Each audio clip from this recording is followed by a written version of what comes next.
Hello students, welcome to you in your physics class. मैं आपका physics teacher Pradeep Sharma. बेटा कक्षा 12 की क्लास में हम लोगों ने जो चैप्टर पढ़ना शुरू किया था वो चैप्टर है परमाणु की संरचना यानी स्ट्रक्चर ऑफ एटम। ठीक है, और परमाणु की संरचना जब हमने पढ़ी तो स्टार्ट किया था हम लोगों ने कुछ छोटे छोटे मॉडल्स को पढ़कर, टॉमसन का परमाणु मॉडल, फिर रदरफोर्ड का परमाणु मॉडल, फिर बोहर का परमाणु मॉडल।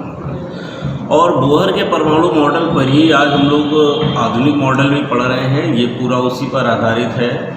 ठीक है, तो जो आपका ये बोहर का परमाणु मॉडल है, इनके अनुसार इलेक्ट्रॉन यानी परमाणु के अंदर की कुछ बातों के बारे में हमने सीखा। जैसे अगर इलेक्ट्रॉन किसी कक्षा में चक्कर लगा रहा है तो उसकी कक्षा की त्रिज्या कितनी होगी।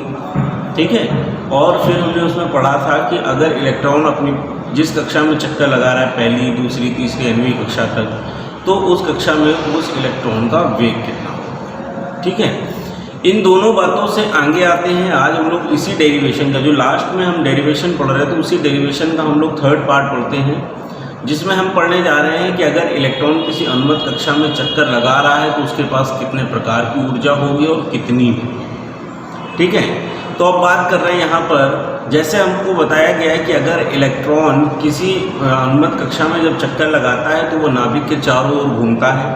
ठीक है, यानी ये हमने सीखा है। जब पहला पॉइंट पढ़ा था हमने बोहर का, तो हमने उसमें पढ़ा हुआ है कि इलेक्ट्रॉन केवल उन्हीं अनुमत कक्षाओं में चक्कर लगा सकते हैं जिनके लिए उनका कोणीय संवेग जो होगा वो NH/2π के बराबर होगा या समतुल्य होगा।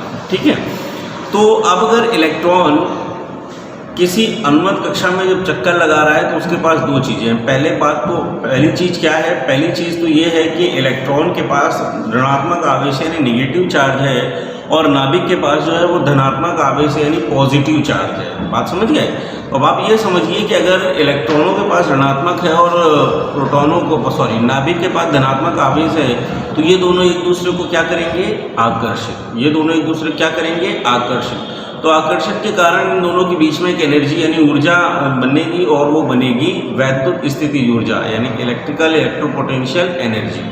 ठीक है, दूसरी बात ये है कि इलेक्ट्रॉन जो है वो नाभिक के चारों ओर क्या कर रहा है? चक्कर लगा रहा है। तो चक्कर लगाने के लिए उसके पास जो वेलोसिटी है, जो वेग है, उस वेग से उसमें जो एनर्जी बन रही है वो बन रही है गतिज ऊर्जा।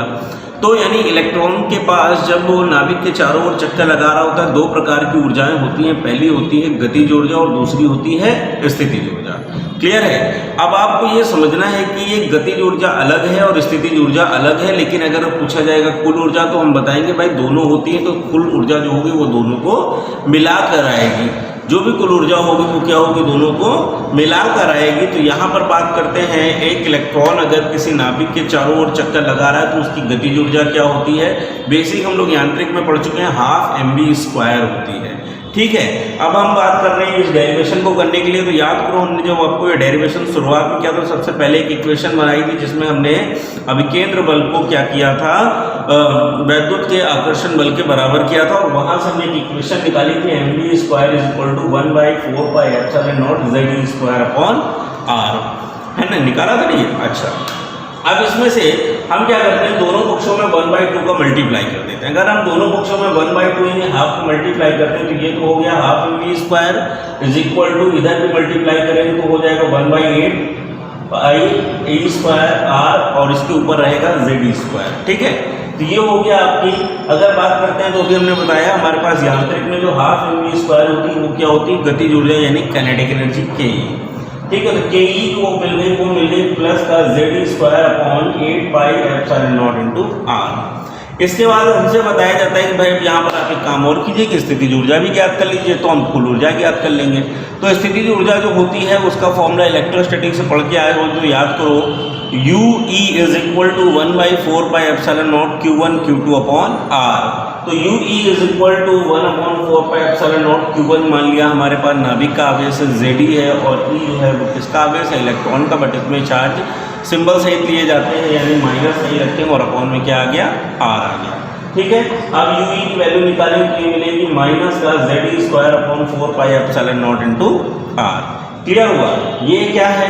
ये जो है वो है इलेक्ट्रॉनों की स्थितिज ऊर्जा, और ये क्या है? इलेक्ट्रॉनों की गतिज ऊर्जा। ठीक, अब हमें क्या निकालनी है? कुल ऊर्जा। हमको क्या निकालनी है? कुल ऊर्जा, तो भाई कुल ऊर्जा बराबर होता है गतिज ऊर्जा प्लस स्थितिज ऊर्जा। गतिज ऊर्जा जो है हमारे पास वो क्या है, प्लस का Ze²/8πε0 इंटू आर, और माइनस में यूवी क्या है, Ze²/4πε0 इंटू आर। क्लियर है? अच्छा, अब यहाँ से बात करते हैं तो हम अगर कुल ऊर्जा निकालेंगे तो इससे इसको सब्ट्रैक्ट करेंगे, घटाएंगे, और घटाने के बाद जो वैल्यू आएगी वो आएगी माइनस का Ze²/8πε0 इंटू आर। ये एक बेसिक फॉर्मूला आपने बना लिया इसकी ऊर्जा ज्ञात करने का, लेकिन ये तब आप अप्लाई कर सकते हैं जब आपको यहाँ पर आर यानी त्रिज्या का मान पता हो।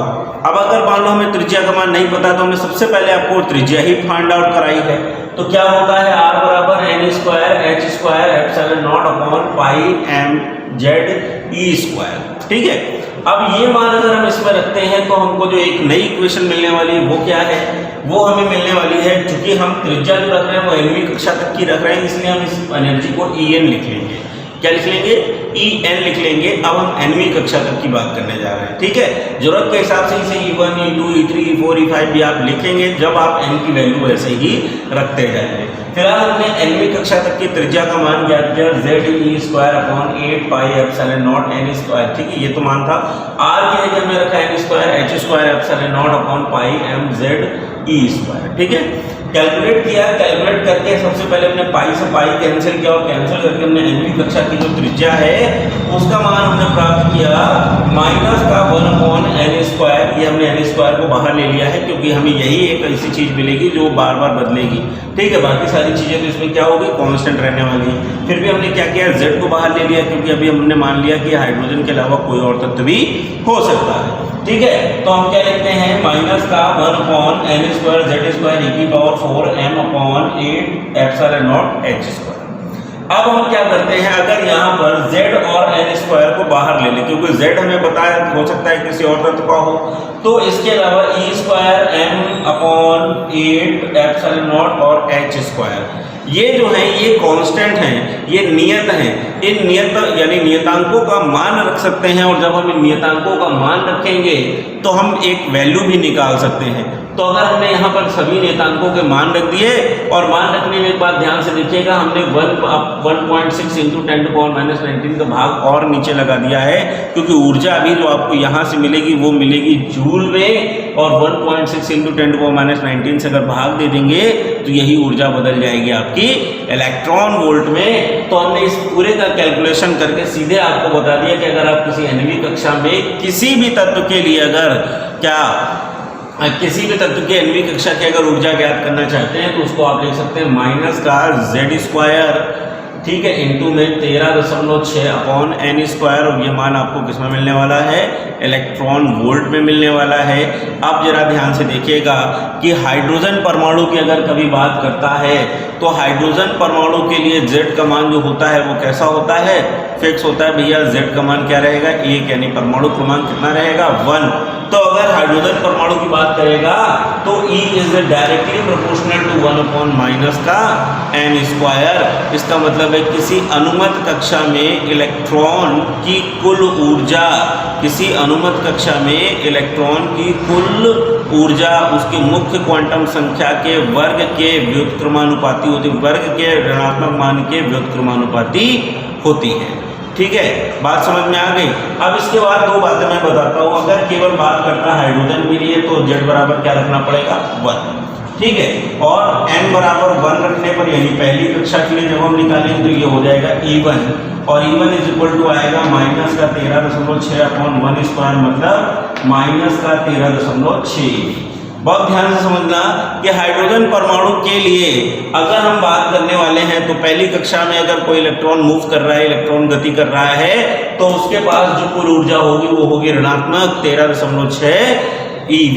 ठीक है, मान लिया कि अगर हमें n बराबर 2 यानी दूसरी कक्षा में वो इलेक्ट्रॉन गति करना चाहता है या जा रहा है, तो उसके पास जो ऊर्जा होने वाली है वो हो जाएगा 2 यानी 4 से भाग दे देंगे। तो अब हमें यहाँ पर क्या मिलने वाला है, माइनस का 3.4 eV। ठीक है, ये बात केवल हाइड्रोजन परमाणु की हो रही है कि अगर हाइड्रोजन परमाणु में कोई इलेक्ट्रॉन पहली कक्षा में चक्कर लगाता है तो उसके पास इतनी ऊर्जा है, कुल ऊर्जा है। और अगर वो किसी दूसरी कक्षा में चक्कर लगाता है तो उसके पास इतनी ऊर्जा है। आप देखोगे कि जैसे जैसे वो ऊपर जाता जाएगा वैसे वैसे इस कुल ऊर्जा का मान जो है वो बढ़ता जा रहा है। वैसे वैसे इस कुल ऊर्जा का मान क्या है, बढ़ता, सॉरी ऋणात्मक मान में तो घटता जा रहा है। ठीक है, बात समझ में आ रही है कि नहीं आ रही है? ठीक है, तो ये है आपके पास अभी इलेक्ट्रॉन की कुल ऊर्जा ज्ञात करने का समीकरण। इसको आप फटाफट स्क्रीनशॉट ले लीजिए, स्क्रीन को पॉज करके आप इसको अच्छे से कॉपी कीजिए और कॉपी करके लिखिए। 2 मिनट का टाइम।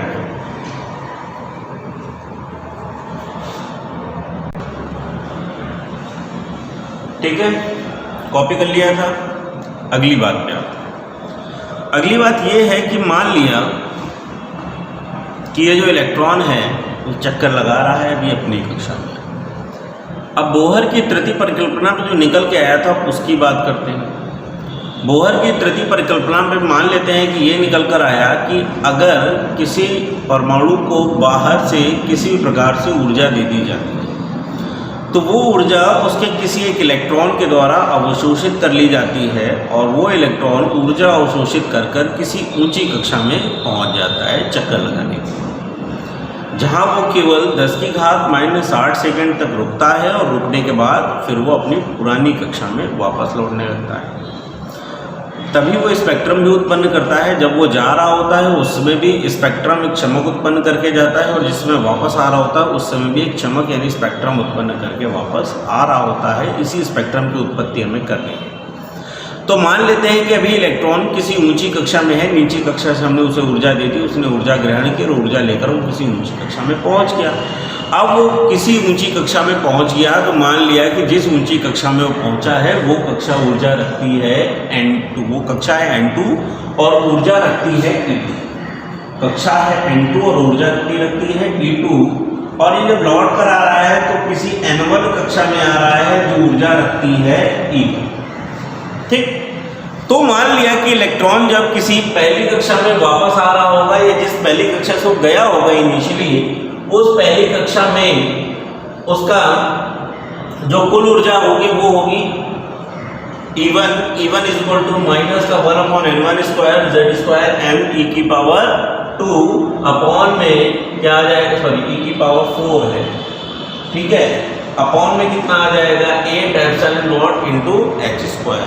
क्लियर।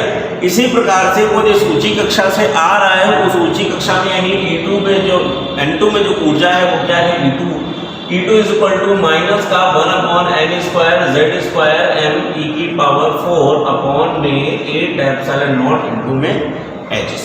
क्लियर है।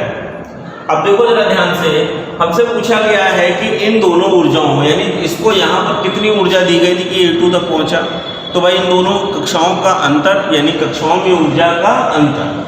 कक्षाओं में ऊर्जा का अंतर मतलब ये है कि ज़्यादा ऊर्जा वाले से कम ऊर्जा वाले को घटा दो, है ना। तो माइनस का 13.6 ज़्यादा निकल रही थी कि 3.4 ज़्यादा निकल रही थी। तो मतलब ये है कि E2 जो कक्षा है उसके पास ऊर्जा ज़्यादा है और E1 जो कक्षा है उसके पास ऊर्जा कम है। तो हमने E2 से E1 को घटा लिया। घटाने के बाद आपने जो एक ऊर्जा निकाली है वो ऊर्जा है E2 माइनस E1, इसे आप डेल्टा E भी पढ़ते हैं, is equal to z² e की पावर zm e की पावर 4। ठीक है, zm e की पावर 4 अपॉन में 8ε0 h² ब्रैकेट में क्या आ जाएगा E2 के लिए माइनस का 1/n2 का स्क्वायर और माइनस लगा के फिर माइनस का 1/n1 का स्क्वायर। हालांकि ये माइनस प्लस हो गया और इसको हमने आगे ले लिया। तो हमें E2 minus E1 is equal to मिल गया z² m e की पावर 4 अपॉन 8ε0² h² ब्रैकेट में 1/n1 का स्क्वायर माइनस 1/n2 का स्क्वायर। क्लियर है। चलो अब बात करते हैं यहाँ पर। कहता है ये तो आपने ऊर्जा का अंतर निकाल लिया अभी कि इन दोनों कक्षाओं में जो ऊर्जा का अंतर है। अब ये पूछा जाए कि इसमें जो ऊर्जा आप ये आ रहा होगा ऊपर से नीचे तो ऊर्जा उत्सर्जित कर रहा होगा, तो जो ऊर्जा उत्सर्जित कर रहा है उस उत्सर्जित ऊर्जा से संगत तरंगदैर्घ्य क्या है या उस ऊर्जा की आवृत्ति क्या है, दोनों चीज़ें पूछी जा सकती हैं। तो हमने क्या किया है, इसके लिए निकालने के लिए बोहर की तृतीय परिकल्पना यानी जो थर्ड लॉ है उनका उसको फॉलो किया। उन्होंने बताया ये जो हमने भी आपको बात बताई कि जब किसी परमाणु को ऊर्जा दी जाती तो ऊर्जा उसकी किसी एक इलेक्ट्रॉन के द्वारा अवशोषित कर ली जाती वगैरह वगैरह वाली बातें, ये जो है ये आपने यहाँ पर फॉलो किया। तो ये E2 कक्षा से E1 कक्षा में आ रहा है, तो E2 माइनस E1, ठीक है। अब क्या करेंगे, इज इक्वल टू क्या था, एच न्यू मतलब जो इसको ऊर्जा दी गई होगी जिसको लेकर ये E1 से कहाँ पहुंचा होगा, E2 पे, ठीक है। इज इक्वल टू अगर हमने संगत तरंग आवृत्ति निकालनी तो ये रखेंगे, अगर तरंग दैर्ध्य निकालनी तो ये रखेंगे। फिलहाल हमें तरंग दैर्ध्य की आवश्यकता है तो हमने ये यूज किया, hc अपॉन लैम्डा का मान E2 माइनस E1 के बराबर, ये पूरा मान यहाँ पर कॉपी कर दिया, ठीक है। अब देखो जरा ध्यान से, 1 by alpha is equal to ये पूरा इधर आ गया मल्टीप्लाई में, तो इज इक्वल टू आ गया z स्क्वायर e की power 4m upon 8 epsilon not square h cube into में c। ये जो वैल्यू है, ये वैल्यू एक कांस्टेंट होती है, ये वैल्यू जो होती है कांस्टेंट होती है, एक नियतांक होता है, ठीक है। देखो मैंने नीचे लिखा है e की power 4m upon 8 epsilon not square h cube c, जो है ये एक नियतांक है, एक कांस्टेंट है, जिसे हम लोग रेगबर्ड नियतांक कहते हैं। क्या कहते हैं, रेगबर्ड नियतांक कहते हैं। ये जो रेगबर्ड नियतांक होता है इसे हम लोग r से प्रदर्शित करते हैं, उसका मान होता है क्योंकि कांस्टेंट है, एक नियतांक है, तो इसका जो मान होता है वो होता है 1.097 इंटू 10 टू पावर 7, और इसे लिखते हैं प्रति मीटर या मीटर इनवर्स, ठीक है। ये मान है, अगर ये मान हम इस जगह पर रख देंगे तो यही 1 by lambda is equal to आ जाएगा z square into R 1 by bracket में 1 अपॉन n1 का स्क्वायर माइनस 1 अपॉन n2 का स्क्वायर। क्लियर है। अब थोड़ी सी बात समझ लो, बहुत अच्छी सी बात, ये जो z का मान नहीं रख रहे हैं इसका मतलब ये है कि अभी यहाँ पर तत्व निर्धारित नहीं किया है, एटम निर्धारित नहीं किया है कि कौन सा एटम है, हाइड्रोजन है, हीलियम है, लिथियम है ना। हमने बताया था हाइड्रोजन भी हो सकता है और हाइड्रोजन के संगत भी हो सकते हैं, तो He प्लस है कि Li प्लस है, उन सबके लिए z का मान अलग अलग होगा, ठीक है। तो हमने यहाँ पर ले लिया z स्क्वायर। अब अगर बोलता है कि हाइड्रोजन के लिए तो y फिक्स हो गया, z इज इक्वल टू क्या रखना है 1, तब ये फॉर्मूला बनेगा 1 by lambda is equal to capital R bracket में 1 अपॉन n1 का स्क्वायर माइनस 1 अपॉन n2 का स्क्वायर। क्लियर है। तो इस तरह से आपने क्या किया, ये एनर्जी से रिलेटेड जो हमारे पास एक डेरिवेशन था इसे आपने आज पूरा कर लिया। 4 चीजें फाइंड की हमने, पहले हमने त्रिज्या फाइंड की, फिर हमने वेग प्राप्त किया, फिर हमने ऊर्जा प्राप्त की, और अब हमने क्या प्राप्त किया, तरंग दैर्ध्य यानी लैम्डा कि अगर कोई इलेक्ट्रॉन किसी ऊंची कक्षा से नीची कक्षा में ऊर्जा उत्सर्जित करके आ रहा है तो क्या होगी, और यही तरंग दैर्ध्य हमारे लिए तब निकलेगी जब वो नीची कक्षा से ऊंची कक्षा में जा रहा होगा, ठीक है। ये दोनों तरंग दैर्ध्य जो प्राप्त करेंगे ये दोनों स्पेक्ट्रम बनेंगे, और जो स्पेक्ट्रम बनेंगे इस प्रकार से वो अब 2 प्रकार से बनेंगे। पहला, अगर नीचे से ऊर्जा लेकर ये ऊपर जा रहा है तो ये ऊर्जा को अवशोषित कर रहा है, अवशोषित करके अगर जा रहा है तो इसे बोलेंगे अवशोषी स्पेक्ट्रम, और अगर ऊपर से ये नीचे आ रहा होगा तो ऊर्जा को उत्सर्जित करके आ रहा होगा, और तब जो स्पेक्ट्रम बनाएंगे उन्हें हम लोग कहेंगे उत्सर्जित स्पेक्ट्रम, ठीक है। तो दोनों स्पेक्ट्रम हैं, अगली क्लास में आपको पढ़ाए जाएंगे। आज की क्लास में आपके लिए काफ़ी मटेरियल है, अच्छे से अब इस पूरे डेरिवेशन को जो हमने 2 दिन में पढ़ाया आप उसे 1 दिन में पूरा कॉपी कीजिए, और कम से कम 2 बार अपनी कॉपी पे जरूर लिखिए, ठीक है। बाय।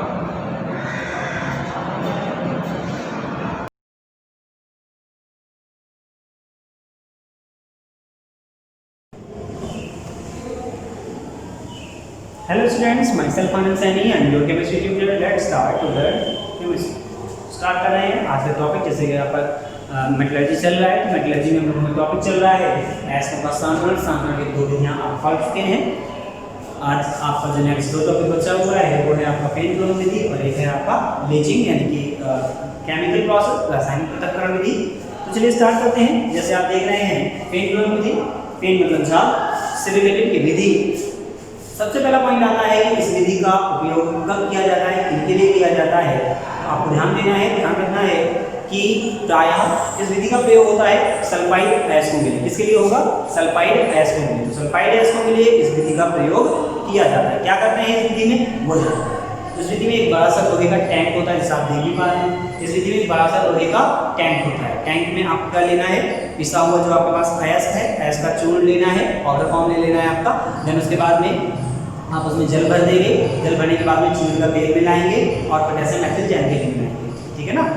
चीड़ का तेल, जल, पोटेशियम एथिल तेल मिलाते हैं और उसमें वायु की तीव्र धाराएं प्रवाहित करते हैं। बहुत तेज से हवा उसमें प्रवाहित की जाती है, तो होता क्या है, उससे उसमें झाग बनता है, बुलबुले बनने लगते हैं।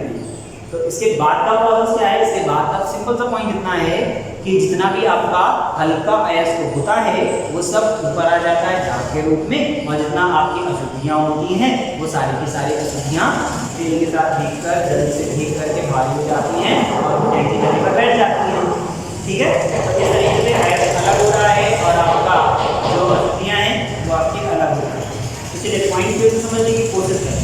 सबसे पहली बात, यहाँ पर तेल का क्या काम है, और उसके बाद पॉइंट नंबर सेकंड है कि यहाँ पर पोटेशियम एथर जेनसेट का क्या काम है। तो पोटेशियम एथर जेनसेट की जब आप बात करते हैं तो पोटेशियम एथर जेनसेट यहाँ पर यूज़ किया जाता है झाग बनाने के लिए, उसका प्रयोग होता है झाग बनाने के लिए। और तेल का यहाँ पर जो प्रयोग कर रहे हैं, चीड़ का तेल, पाइन ऑयल लेते हैं, चीड़ का तेल यहाँ पर प्रयोग तो होता है, उसका काम है एज ए कलेक्टर, संग्राहक के रूप में जल जो है वो अयस्क में जो अशुद्धियाँ होती हैं उन अशुद्धियों के साथ उनकी तनी पर चिपक जाता है, और तो इसके बाद में वो अशुद्धियाँ क्या होती हैं, टैंक की तनी पर एकत्रित होने लगती हैं। जब वो जल के साथ भीगती हैं तो पार्टिकल वो हो जाते हैं भारी, और भारी होने के बाद वो सब टैंक की तनी पर बैठ जाते हैं।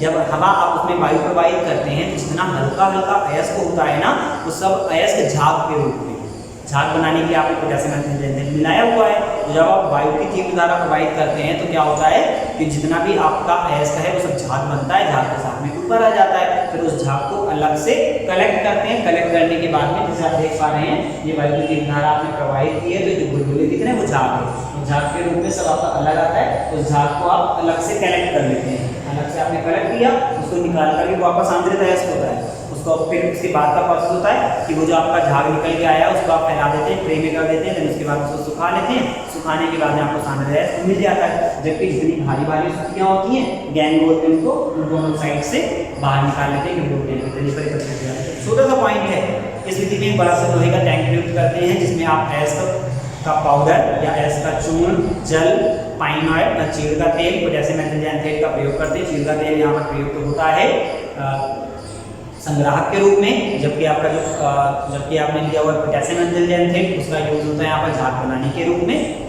झाग बनाने के लिए जब वायु की तीव्र धारा प्रवाहित की जाती है तो अयस्क के हल्के कण झाग के साथ ऊपर आ जाते हैं, जबकि अशुद्धियाँ टैंक की तली पर एकत्रित हो जाती हैं। इन्हें अलग से गैंग जो अदालती जो अशुद्धियाँ हैं इन्हें आप टैंक की तली में नीचे एकत्रित हो जाती हैं, उन्हें अलग निकाल लिया जाता है। जबकि झाग जो आपका पेन है उसे आप अलग से निकाल लेते हैं, सुखाने के बाद में आपको सांद्र अयस्क प्राप्त। सबसे ज़्यादा इंपॉर्टेंट जो पॉइंट है वो ये है कि इस विधि का प्रयोग किसके लिए किया जाता है, तो सल्फाइड अयस्कों के लिए किया जाता है। सल्फाइड अयस्क कॉपर ग्लांस है, कॉपर पाइराइट है, सिल्वर ग्लांस है, गैलेना है, सल्फाइड अयस्क मेन पॉइंट है आपका। सल्फाइड अयस्कों के लिए इस विधि का प्रयोग हम लोग करते हैं। बात करेंगे रासायनिक पृथक्करण विधि की, तो रासायनिक पृथक्करण विधि इसको हम लोग लीचिंग प्रोसेस बोलते हैं। और रासायनिक पृथक्करण विधि इस विधि की बात करते हैं तो इस विधि में आपसे कहा जाता है कि इस विधि का प्रयोग हम लोग तब करते हैं जब अशुद्धियाँ, मैंने आपको इससे पहले बताया हुआ है, तब करते हैं जब अशुद्धियाँ और आपका जो अयस्क है तो किसी विलायक के प्रति अलग अलग नेचर शो करता है। अब पॉइंट समझिएगा, जैसे अशुद्धियाँ हैं वो जल में घुल जाएंगी, लेकिन जो आपका अयस्क है वो जल में नहीं घुलेगा। या कोई दूसरा विलायक आप ले रहे हैं उसमें अशुद्धियाँ नहीं घुल रही हैं लेकिन अयस्क घुल जा रहा है, तो जब अयस्क या अशुद्धियों में से कोई एक पदार्थ विलायक के प्रति अपनी भिन्न प्रकृति शो करता है तब हम इस विधि का प्रयोग करते हैं। या फिर आप ऐसे भी समझते हैं कि प्रयोग जो आपने इससे पहले के 3 मेथड्स पढ़े हैं उनसे आपने इनका प्योरिफिकेशन नहीं करा पाया है, तब आप केमिकल प्रोसेस भी करा पाते हैं। इसमें आप प्योरिफिकेशन करते हैं। क्या होता है इस विधि में, तो इस विधि में आपको लेना होता है जो आपने आपके पास में अयस्क है वो आप अयस्क का पाउडर लेते हैं, उचित अभिकर्मक, उचित विलायक लेते हैं। अब उचित का यहाँ पर मतलब क्या है, उचित वर्ड इसलिए यूज कर रहे हैं क्योंकि आपको ये देखना होता है कि जो आपके पास में अयस्क है या उसमें जो अशुद्धियाँ हैं उनमें से कोई एक चीज जो आप विलायक ले रहे हैं उसमें डिजॉल्व हो जाएगी, या तो अशुद्धि या फिर खुद वो अयस्क डिजॉल्व, एक चीज को विलय, ठीक है ना। तो फिर आप एक उचित अभिकर्मक लेते हैं, उसके साथ में आपने जैसे इसको घोला, घोलने के बाद एक चीज विलय हो जाती है, फिर आपका फिल्टरेशन का प्रोसेस है, फिल्टर कर लेते हैं, फिल्टर करने के बाद उसको गर्म करते हैं, सुखाते हैं, फिर से धो लेते हैं, फिर सुखा लेते हैं, तो फिर आपको सांद्रित अयस्क मिल जाता है। ठीक जैसे बेयर प्रोसेस बॉक्साइट का शोधन किया जा रहा है। बॉक्साइट से एल्यूमिना प्राप्त करने के लिए बेयर प्रोसेस है, हॉल प्रोसेस है, तो वो हम लोग प्रोसेस यूज करते हैं। उसमें आपके पास एक जो अभी एग्जांपल दिखा रहा हूँ वो बेयर प्रोसेस का, अब Al2O3.OH2 लिखा हुआ है, ये आपके पास में बॉक्साइट गैस है, एल्यूमिनियम का गैस होता है, आप जानते भी हैं, ये आपका बॉक्साइट गैस है। आपने बॉक्साइट गैस लिया, इसको NaOH के साथ डिसॉल्व कर, तो NaOH के साथ में आपने जैसे ही NaOH मिलाया बॉक्साइट में, NaOH के साथ मिलाने पर, अभिक्रिया कराने पर होता क्या है, आपको कौन मिलता है, sodium beta aluminate, sodium Meta aluminate. तो ये सोडियम मेटा एल्यूमिनेट आपको मिलता है। जो सोडियम मेटा एल्यूमिनेट है ना बेटा, ये कंपाउंड आपका विलेय होगा, ये कंपाउंड आपका विलेय।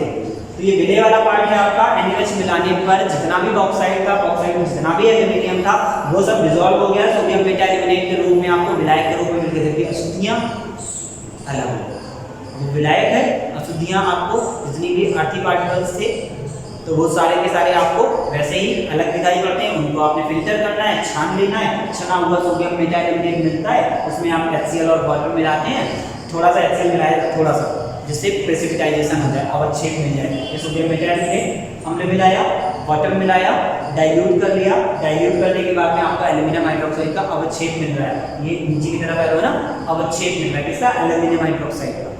एल्यूमिनियम हाइड्रोक्साइड का अवक्षेप मिल जाता है, बस अवक्षेप आपको मिल गया, बाकी वो NaCl आपका अलग हो गया सोडियम वाला part.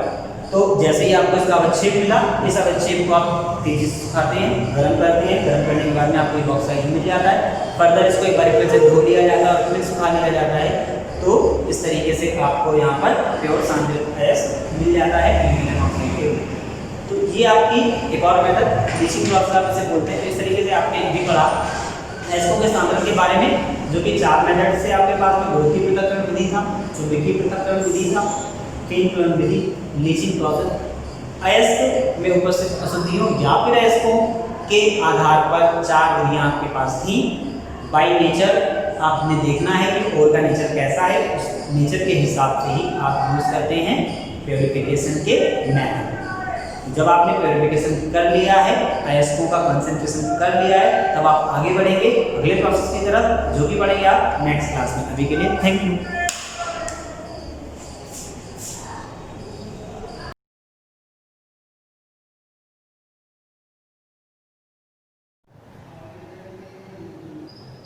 Good morning, student. We will continue our chapter, The Homecoming, written by Rabindranath Tagore. As you know, the story is related with the main character, Patik Chakravarti, who is a teenager. He is a 14 years old, a village boy, who went with his maternal uncle Vishamba in a grand city, in a big city, Kolkata, for his education, as his mother was fed up with the naughty behavior of Patik Chakravarti. So she decided that Patik should be taught in the guidance of her maternal uncle Vishamba. But when Patik reached the city Kolkata in the home of her maternal uncle, he was not welcomed by her aunt, her maternal aunt means mami के द्वारा उसका अच्छा सा स्वागत नहीं हुआ। अच्छा सा स्वागत means he was neglected by her. Okay, so as he started to live in the home of his maternal uncle Vishamba, every day he faced a new challenges, a new insult, a new humiliation. That's why the atmosphere of the maternal uncle's home was intolerable by Patik Chakravarti. Patik के लिए बड़ा मुश्किल हो रहा था कि वो उस एटमॉस्फेयर में अपने आप को एडजस्ट करे। डे बाय डे वो अपने घर जाने का स्वप्न, अपने वापस गांव जाने का स्वप्न देखने लगा। Okay, so let us start our story. Patik long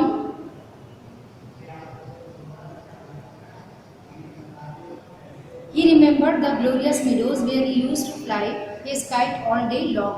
वो उन हरे भरे चारागाहों को याद करता है जहाँ वो पूरे दिन पतंग उड़ाता रहता था। द ब्रॉड रिवर बैंक, नदी का वो किनारा जो बहुत चौड़ा था, जहाँ वो लोग फन करते थे, एंजॉय करते थे, है ना। पूरे लिव लॉन्ग डे वो सिंगिंग करता था, शॉटिंग करता था। और वो narrow group where he could go and dive and swim at any time, किसी भी समय वो वहाँ जा कर के गोता लगा सकता था उस झरने में और स्विमिंग का आनंद ले सकता था। ही thought of his band of boy companions, उसके जो उसकी जो टोली थी खेलने की, जो उसके बैंड थे, ग्रुप था उसके प्लेमेट्स का, उनको वो बहुत मिस करता है। whom he was despot, वो ग्रुप जिनका वो चीफ था, डिस्पॉट था, डिक्टेटर था, तानाशाह था। मतलब उसके ऑर्डर पे उसके जो प्लेमेट्स थे वो न्यू मिसचीफ्स जो है वो कैरी आउट किया करते थे। And ever wall the memory of that tiring mother of his, और उससे भी बड़ी बात, सबसे बड़ी बात कि वो अपनी उस मदर को याद करता है जो बहुत टैरेंट थी, अत्याचारी थी। क्योंकि उन्होंने फटीक से, उसके बिहेवियर से उब कर उसको उसके मामा के साथ भेज दिया था। Who had such a prejudice against him, वो माँ जो उसके अगेंस्ट में और माखन के फेवर में उसके लिए बहुत सारी प्रेजुडिस रखती थी, फॉल्स नोशंस रखती थी, भ्रांतियाँ रखती थी। Occupied him day and night, ये सारी चीज़ें उसके ब्रेन में, उसके मस्तिष्क में दिन रात ऑक्यूपाई करने लगी, स्थान ग्रहण करने लगी। A kind of physical love like that of animals, a longing to be the presence of one who is love, एक प्रकार का शारीरिक स्नेह जैसे कि जीव में होता है, वो लॉन्ग माने इच्छा करता है कि किसी ऐसे व्यक्ति की उपस्थिति, ऐसे व्यक्ति की प्रेजेंस का की इच्छा रखता है जो जिसके द्वारा उसको स्नेह किया जाए, प्यार किया जाए। And inexpressible wishfulness during the presence of the one who is an express wishfulness during absence, a silent cry of the innermost heart for the mother। Fatigue के अंदर इनएक्सप्रेसिबल, अव्यक्त, that can not be express, जिसको व्यक्त ना किया जा सके, ऐसी विशफुलनेस, दुख भरी मन की वेदना, ऐसी वेदना जिसको वो व्यक्त नहीं कर सकता था, वो माँ के एब्सेंस में उसको याद आने लगी, इच्छा जाहिर करने लगी। A silent cry of the innermost, उसके अंतर मन में माँ के लिए एक मौन दर्द, एक मौन पीड़ा जागने लगी। Like the lowing of the calf in the twilight, जैसे ट्यूलाइट डस्ट गोधूली बेला में जैसे बछड़ा अपनी माँ यानी गाय के वापस आने का इंतजार करता है। This love which was almost an animal instinct, ये इस तरह का प्रेम जिस हर जीव की मूल प्रवृत्ति होता है। एगिटेटिव, जो उसको व्याकुल कर देता है, एगिटेट कर देता है। शायद उसको संकोच वाला, शायद लचीला बना देता है, नर्वस बना देता है, दुबला पतला बना देता है। अनकाउंट एंड अगली वर्ड, और इन्हीं बातों ने, इन्हीं मानसिक उलझनों ने फटीक चक्रवर्ती को अनकाउंट माने गंवार बना दिया था और बसूरत लड़का बना दिया था। No one could understand it but it preyed upon his mind continuously, कोई भी फटीक के अंदर उलझनों को, उसकी जो मेंटल एगोनी थी, मानसिक पीड़ा थी, उसको कोई भी समझ नहीं पा रहा था, लेकिन उसके मस्तिष्क पर ये सारी चीज़ें, उसके मस्तिष्क को ये सारी चीज़ें लगातार, कंटिन्यूली, लगातार अपना शिकार बना रही थी। मतलब वो इन चीज़ों से कंटिन्यूसली डिप्रेशन में जा रहा था। There was no more backward boy in the whole school than Phatik. अब एक तरफ तो जो क्रैम्प्ड एटमॉस्फेयर था, सफोकेटेड एटमॉस्फेयर था उसके मैटरनल अंकल के घर का, उसको भी वो झेल रहा था, और दूसरी तरफ उसकी वजह से जो स्कूल में उसकी पुअर कंडीशन हो गई थी, वो भी फटीक को बहुत माजरेबल कंडीशन में ले जा रही थी। पूरे स्कूल में फटीक से ज़्यादा बैकवर्ड स्टूडेंट नहीं था। ही गैप एंड रिमेन साइलेंट, वो गैप करने लगा, अंतराल कर, मतलब एक दिन स्कूल जाता था, एक दिन नहीं जाता था। रिमेन साइलेंट, बिल्कुल शांत रहने लगा। When the teacher asked him a question, जब टीचर उससे कोई क्वेश्चन करता था, लाइक एन ओवरलेडन एस, जैसे कोई एक गधा वो एस हो जिसको ओवरलेडन मतलब बहुत ज़्यादा जिस पर बोझ ला दिया गया हो, उसी की तरह, उस गधे की तरह patiently suffered all the blows, वो सारे ब्लोज माने प्रहार सहता था। पेशेंटली माने धैर्यपूर्वक सहता था, सफर्ड माने सहता था, पेशेंटली माने धैर्यपूर्वक। That came down on his back, जो उसकी पीठ पर पड़ते थे। यानी जब स्कूल में वो गैप करता था, अच्छे से पढ़ता नहीं था, टीचर के क्वेश्चन का रिप्लाई नहीं देता था, तो वो मर्सीलेसली पीटा जाता था। और इस पिटाई को, इस मार को वो चुपचाप वैसे ही सहन कर लेता था जैसे कोई गधा अपने पीठ पर अतिरिक्त बोझ को ढो लेता है। When other boys were out at play, जब सारे बच्चे इंटरवल में खेलने के लिए निकलते थे, he stood gracefully by the window, वो लालसापूर्वक खिड़की के पास, क्लासरूम की विंडो के पास जाकर खड़ा हो जाता था, and gazed at the roofs of the distant house, और विंडो से दिखने वाले जो दूर घर बने हुए थे उनकी छतों को निहारा करता था, देखा करता था। And if by chance he espied children playing on the open terrace of any room, और संयोगवश अगर वो टेरिस पर, मतलब दूर घरों पे जो पोर्च बने थे उनके टेरिस पर, छतों पर, छत्ती पर जाकर अगर बच्चे खेलते हुए उसको नजर आते थे, his heart would act with longing, उसका हृदय भी उसी पीड़ा, उसी न खेल पाने की इच्छा जो उसकी दबी थी, वो पीड़ा, वो गांव घर में खेलने वाली इच्छा, वो सारे दर्द उसके जग जाया करते थे। वन डे ही समन्ड अप ऑल हिज करेज, एक दिन उसने अपना सारा साहस बटोरा, एंड आस्क्ड हिज अंकल, और अपने मामा से पूछा, uncle when can I go home, मामा मैं अपने घर वापस कब जा सकता हूँ। हिज अंकल आंसर्ड, उनके मामा ने रिप्लाई दिया, wait till the holidays come, इंतजार करो जब तक छुट्टियाँ नहीं आ जाती। But the holidays would not come till November, लेकिन छुट्टियां नवंबर तक नहीं होने वाली थी। And there was a long time still to wait, और प्रतीक्षा के लिए बहुत समय बाकी था, यानी घर जाने का जो उसका इंतज़ार था उसके लिए भी लंबा समय था। One day Phatik lost his lesson book, एक दिन फटिक ने अपना जो लेसन बुक था, मतलब अपनी कोर्स की बुक थी, वो मिस कर दी, खो दी। Even with the help of the books he had found it very difficult indeed to prepare his lesson, और उसके पास जो बुक्स थी, जो चीज़ें थी, उनकी सहायता से बड़ा मुश्किल था कि वो अपने पाठ को वास्तव में अच्छी तरह से प्रिपेयर कर सके, नोट्स बना सके, तैयारी कर सके। Even now it was impossible, day after day the teacher would cane him unmercifully, अब इसके लिए बुक को मैनेज करना असंभव था, इसलिए दिनों दिन, एक दिन के बाद दूसरे दिन, तीसरे दिन, दिनों दिन टीचर उसको केन माने पीटते थे, अनमर्सीफुली, निर्दयतापूर्वक। इस condition became so abjectly miserable, abjectly माने कम्प्लीटली, उसकी दशा इतनी ज़्यादा दयनीय हो गई that even his cousins were ashamed to own him, यहाँ तक कि जो उसके कजिन थे, यानी जो उसके मामा के 3 बेटे थे, वो भी उससे नफरत करने लगे, उसको इंट्रोड्यूस कराने में शर्म महसूस करने लगे। They begin to jeer and insult him more than the other boys, और बच्चों की तुलना में वे लोग फटीक को और ज़्यादा जेर करने लगे, और ज़्यादा अपमानित, इंसल्ट करने लगे। He went to his aunt at last, और फाइनली जब उसे कुछ समझ में नहीं आया तो वो अपनी मामी के पास गया, and told her that he had lost his book, और फाइनली उसने अपनी मामी को ये इंफॉर्मेशन दी कि उसने अपनी एक कोर्स बुक को मिस कर दिया है। His aunt pursed her lips in contempt, उसकी मामी ने नफरत से होंठ सिकोड़े और बोली, you are great clumsy country lout, तुम बड़े ही अनाड़ी और गांव के देहाती, मतलब देहाती लड़के हो। How can I afford you with all my family, अपने पूरे परिवार के साथ मैं तुमको कैसे अफोर्ड करूँ, तुम्हारे खर्चों को कैसे वहन करूँ।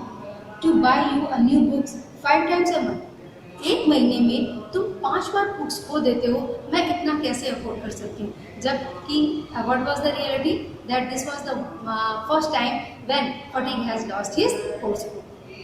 That night on his way back from school, उस दिन जब, मतलब नेक्स्ट डे जब फटीक स्कूल से लौटा, fatigue had a bad headache with a fit of shivering, fatigue को बहुत ज़्यादा हेडेक, मैंने सर दर्द हो रहा था, और उसमें एक तरीके से फिट ऑफ शिवरिंग वो काँप रहा था। He felt he was going to have an attack of malaria fever, उसको महसूस हुआ जैसे वो मलेरिया के बुखार से पीड़ित होने वाला है। His one great fear was that he would be a nuisance to his aunt, और बुखार से ज़्यादा उसको इस बात की चिंता थी, उसका डर था कि ये उसकी आंटी के लिए जो है वो और ज़्यादा दर्दनाक बात हो जाएगी। Okay student, I think that's enough for today, and the last part of the chapter is remains, and in our next video lecture it will be completed. Okay, till then have a nice day.